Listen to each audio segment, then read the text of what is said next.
Your lecturer is Robert D. Miller II.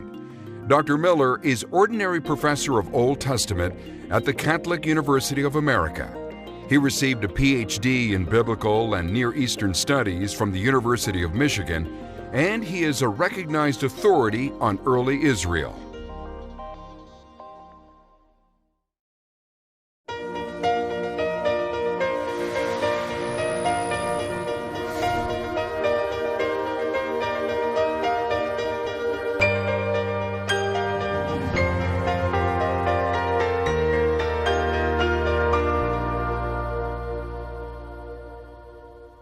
Hello and welcome to the Old Testament.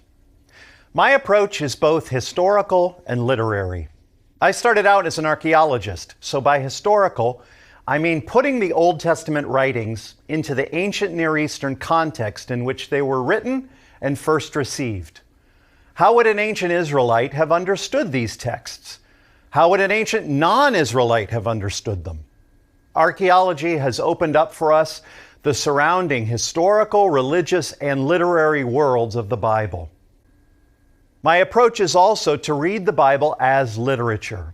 By that, I mean I'm not so much interested in earlier stages of the biblical text, although we will discuss those, as I am in the final form of the text we have before us. As one of my teachers used to say, this made sense to someone as it is. So I want us to try to make sense of the text, not only in the context of the surrounding chapters, but ultimately in the context of the entire Hebrew Bible. Hebrew Bible is another term for Old Testament. The collection of books Christians call the Old Testament, Jews simply call the Bible, since they have no New Testament. The Old Testament is a collection of books from many centuries. We'll talk about the origin and dating of them as we go along. But of necessity, we cannot cover all of them.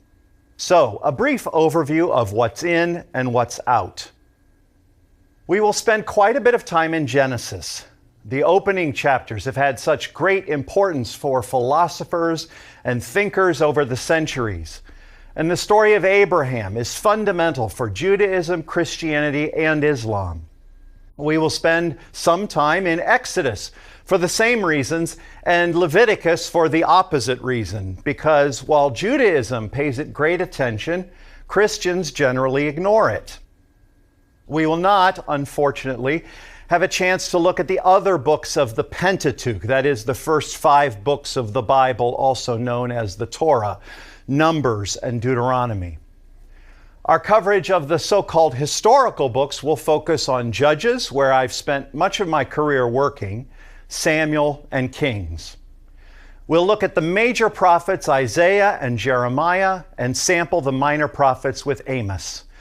Again, unfortunately, this leaves no time for Ezekiel, Hosea, Jonah, and the rest. We will examine poetry as well in the book of Psalms. We'll look at wisdom literature of Proverbs, Job, and Kohelet. There are other genres we will see as well. Apocalyptic literature like Daniel, and short stories like Ruth and Esther. Would that there was time to do all the other books, Song of Songs, for example. And we will conclude this course with an overview of the entire Old Testament read through the lens of dragon slaying. So something to look forward to. While I'm not approaching the text theologically as a way to understand God, one of the reasons this material is so compelling is the role the Bible has played in faith traditions over the last 2 millennia. So I will often refer to the interpretive traditions of Judaism and Christianity and how they understood these texts, sometimes finding important details scholars might have overlooked. So let's launch into Genesis 1, which might not say what you think it does. In the beginning. That's how the Bible starts off, and it seems natural. Realize, however, that the religious literature of many ancient peoples does not begin with the story of creation. There is a story of creation in the Quran, the sacred book of Islam. It's not in the opening chapters. There's a creation story in Hinduism's most holy scriptures, the Rig Veda. It's not at the beginning. There's a point to putting the creation story first. The Bible could begin with the story of Abraham and continue through his descendants and tell how Moses at Mount Sinai receives the Torah and perhaps with it the story of creation. But putting the story of creation first is a way of stating the philosophical truth that Israel's God is not limited to Israel alone. Israel's God is the creator of everything. Now, there's already a problem with the first word. It doesn't say in the beginning. There's no the here. And translators have debated for centuries how best to translate. In the beginning, God created, honestly, doesn't work. It might be in the beginning of God creating, or when God began to create, or as another one of my professors suggested, it's an idiom for a long, long time ago. So, as I said earlier, sometimes it's best to imagine how one of Israel's ancient neighbors would have seen this text. I'm going to imagine a Bill the Babylonian is being read or recited Genesis 1, but we could pick any imaginary neighbor of ancient Israel. In the beginning of God creating, whoa, hold on a minute. You left something out. Where did this God come from? You see, Genesis begins from a comparative literature perspective in mid-story. All ancient creation accounts of the ancient Near East told you how the gods came to be. That's called a theogony, and Genesis doesn't have one. There's no story of the origin of God, the Israelite God, who we will see is named Yahweh. And that absence of a theogony is a theological point. Systematic theologians would write, God is omnipresent, eternal. And you will hear me say many times in this course, Israel doesn't write philosophy. They won't use those big words. They'll make the same argument here by omitting part of the story. Not only is there no story of God's creation, there's no penetrating before God's creating act. This is the first of many ways Israel broke with the mythology of their neighbors. One of the points of this text is that the world is not a chaos of mutually opposed forces, that the sun and the moon are not deities, and the sky is not full of divinities. All of this comes from one God. Let's go back to the text. When God began to create the heaven and earth, the earth being unformed and void, with darkness over the surface of the deep, and a wind from God, or it could be the Spirit of God, swept over the water, God said, "Let there be light." Now, from a certain perspective, one could say that there seem to be things here God is not responsible for creating, namely the waters and the deep. Certainly, ancient Israelites would not have understood the concept of creation ex nihilo, from nothing. But on the other hand, as the rabbis insisted, verse 2 is subordinate to verse 1. In other words, unformed and void, with darkness, deep, water, and wind, are all aspects of the earth. And we've already been told God created the earth. And on the other hand, all ancient Near Eastern myths begin with watery chaos. They had no concept of a vacuum. They use watery chaos to represent what we would think of as a vacuum. Let me say something about that word myth. I define myth as describing in terms of the world what is beyond the world. Myth doesn't mean something that is false. Myth means stating basic philosophical truths by a narrative, story, and poetry. So I have no problem calling Genesis 1 and the chapters that follow myth by that definition. Creation myths, in specific, are not meant of accounts of how the world came to be. They're meant as statements about the nature of the present universe. Look at verses 3 and 5. God said, "Let there be light," and there was light. God saw that the light was good, and God separated the light from the darkness. God called the light day, and the darkness he called night. And there was evening, and there was morning, a first day. And notice a couple of things here. First of all, evening comes before morning, because that's the Hebrew day. That's why the Sabbath begins on a Friday night, not on Saturday morning. There's also a pattern here that's going to be repeated. We're going to get 6 days, each of which will have, "And God said, let there be X, and there was X, and God saw that it was good, and there was evening and morning." Repeated almost to a tedious extent, but it's very important because it means this is not straight prose. This is poetry, structured poetry. And we are invited to read it differently than we would a narrative. To see this structure, we're going to make a chart. We want our chart to have columns, one for each day, and then we want rows. The first row is the number of the day. The second row is what is created on that day, as well as how many types of things are created on each day.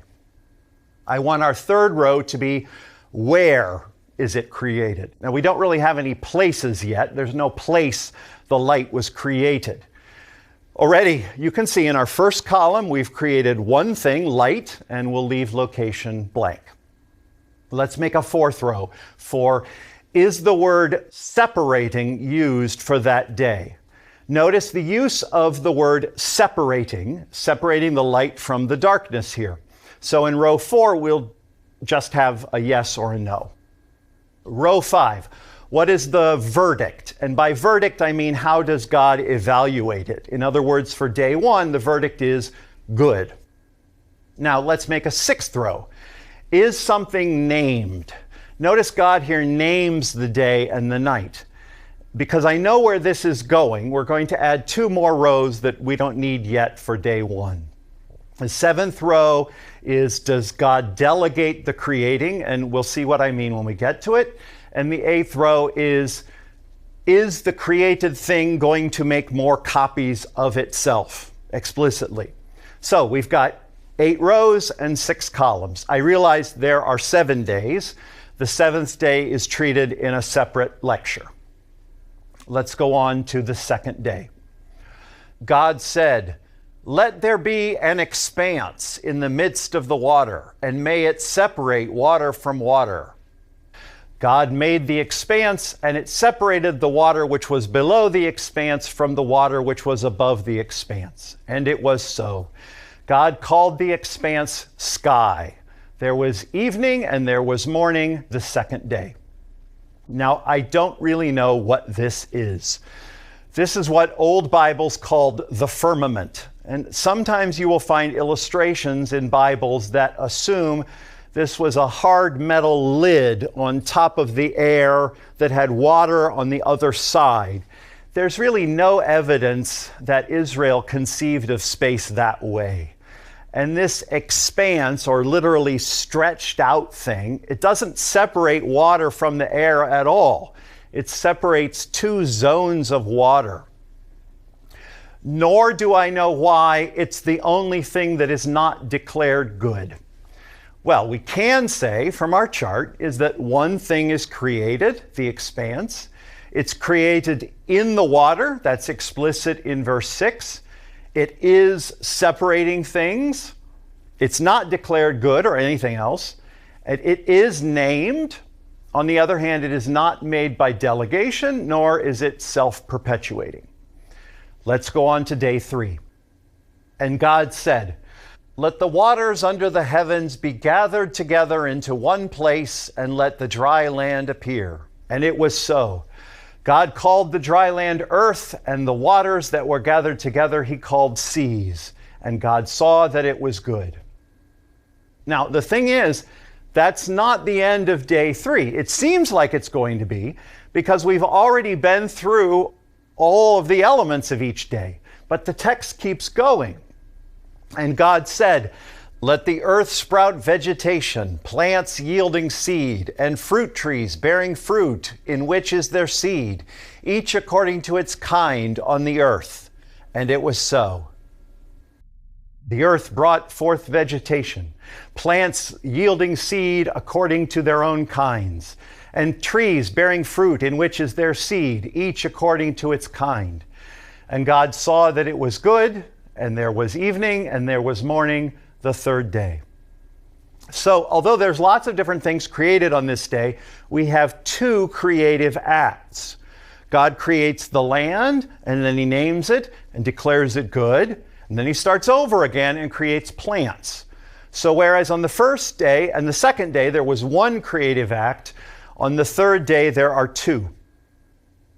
And it's quite explicit that the location here is the land. There's no reference to the act of separating one thing from another. Now, one might conclude they're separating in the gathering of the water in one place in verse 9, but it's not as explicit as on days 1 and 2. For our fifth row, verdict, the day's creations are good, twice, in verse 10 and again in verse 12. There is naming here, at least the first half of the day. God names the earth and the sea, not the plants. Row 7, although God directly creates the earth, notice he does not create the plants. He says, let the earth bring forth plants. That's what I'm calling delegation. God delegates creation of the plants to the earth. And then notice this verbose description of the plants. Every kind of plant with their seed and every kind of fruit tree on earth that bears fruit with its seed in it. The repeated emphasis on seeds is meant to suggest that unlike everything else God has created so far, plants will continue to create more plants on their own. So in row 8, I've put a no for day 1 and a no for day 2, and then for both rows 7 and 8, I'm putting no, yes, no for the first half of the day and yes for the second. You'll see where this is going soon. Day 4. And God said, let there be lights in the expanse of the heavens to separate the day from the night, and let them be for signs and for seasons, and for days and years, and let them be lights in the expanse of the heavens to give light upon the earth. And it was so. And God made the two great lights, the greater light to rule the day, and the lesser light to rule the night, and the stars. And God set them in the expanse of the heavens to give light on the earth, to rule over the day and over the night, and to separate the light from the darkness. And God saw that it was good. And there was evening and there was morning, the fourth day. So, if I'm Bill the Babylonian, and I've been listening to you patiently to this point, now I have to burn you at the stake, because now you've committed blasphemy. You've just turned two of the most important gods of the ancient world, the sun and the moon, into lampposts whose function is to tell you what day it is. This is a radical statement. And the last words of verse 16, and the stars. In that aside, a dozen gods have been dismissed. This sort of monotheism was unimaginable in the ancient world. Let's look at our chart. We are back to one creative act, and it's explicit that the lamps are created in the sky. God is not separating, but the lights are to separate day from night. So I'm putting a question mark in row 4, just as we did for the third day. Notice God does not name the lamps. Even the words sun and moon are not used here, probably because those were the names of gods. Shemesh, which means sun in Hebrew, is the divine name Shamash. Creation of the sun and moon was not delegated, so we put a no in row 7. And the sun and moon are not going to make more suns and moons, so it's no in row 8. Now, you might say, well, how could we have light in day 1 if the sun isn't created until day 4? And the answer to that really gets us into what's happening in this chapter. This is not a narrative. This is poetry. The point is not A happened, then B happened, then C happened. As we're going to see, we're building symmetry. The reason the sun is created in day 4 is because light was created in day 1. And our chart is going to match day 1 with day 4. You'll see that in a minute. Now the 5th day. And God said, "Let the waters swarm with swarms of living creatures and birds that fly above the earth across the expanse of the heavens."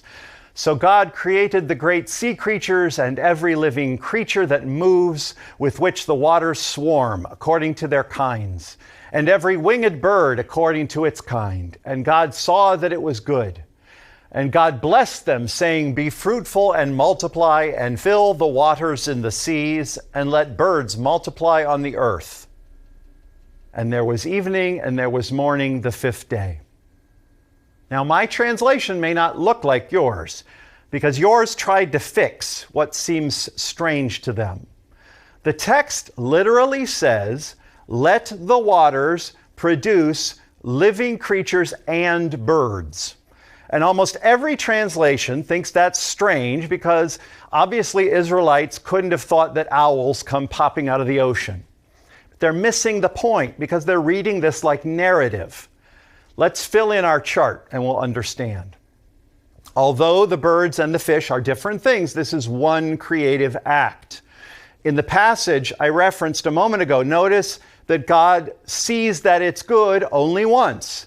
This is not like day 3.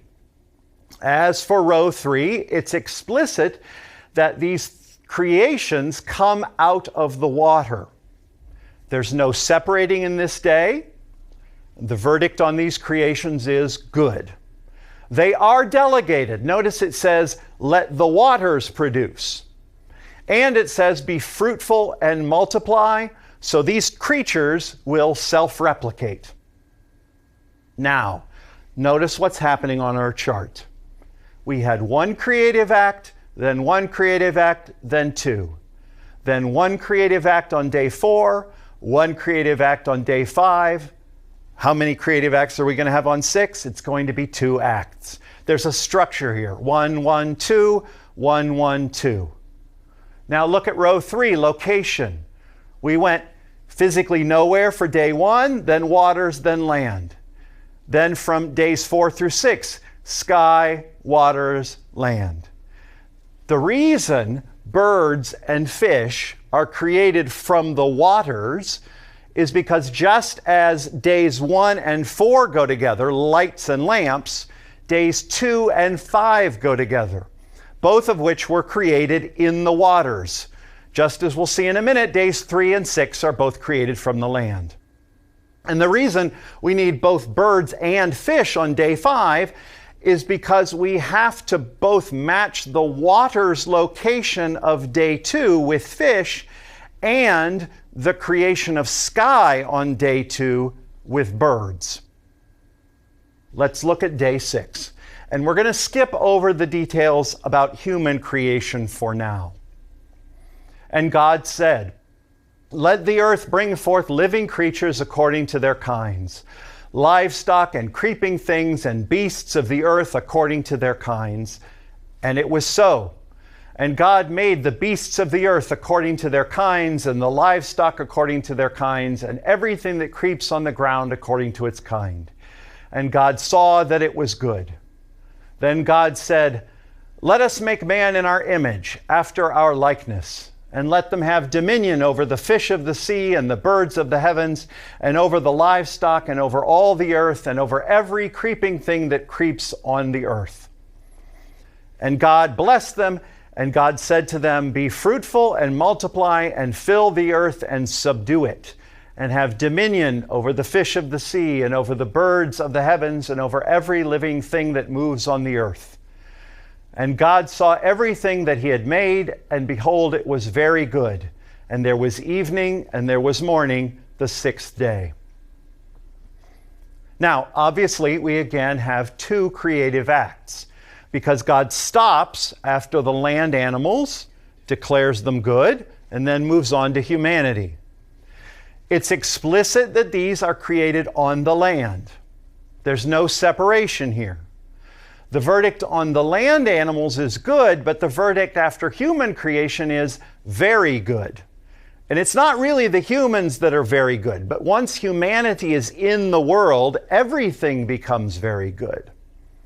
Nothing is named here, just like nothing was named on day 5.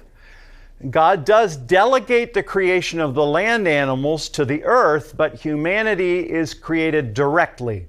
So I would put in row 7, yes/no for day 6. Notice that both the animals and people are told to be fruitful and multiply, so they will both self-replicate. Now, step back and look at the chart. I see one creation, two creations. Then one creation, two creations.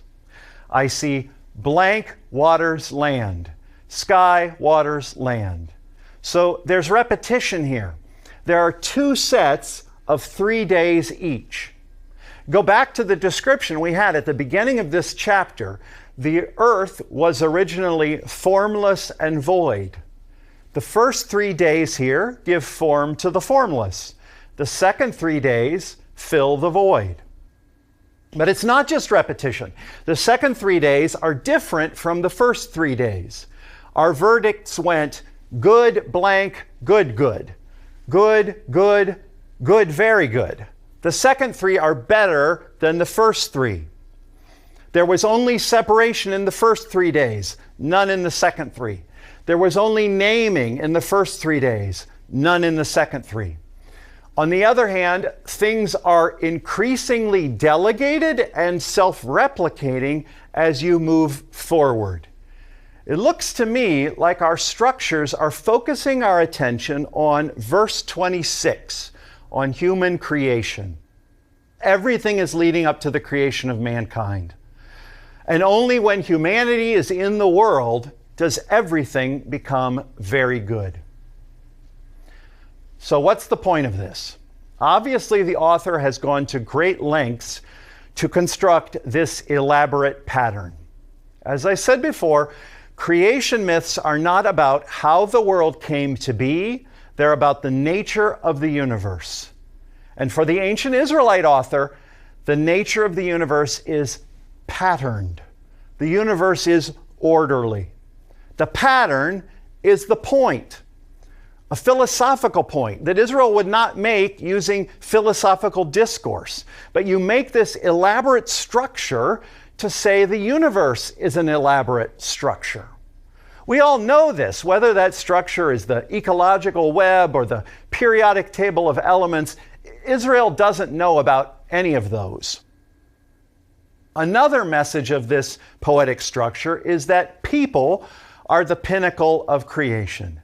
Well, not quite the pinnacle, because there's a 7th day coming, which is discussed in its own lecture. But within the structure of the physical universe, everything leads up to humanity.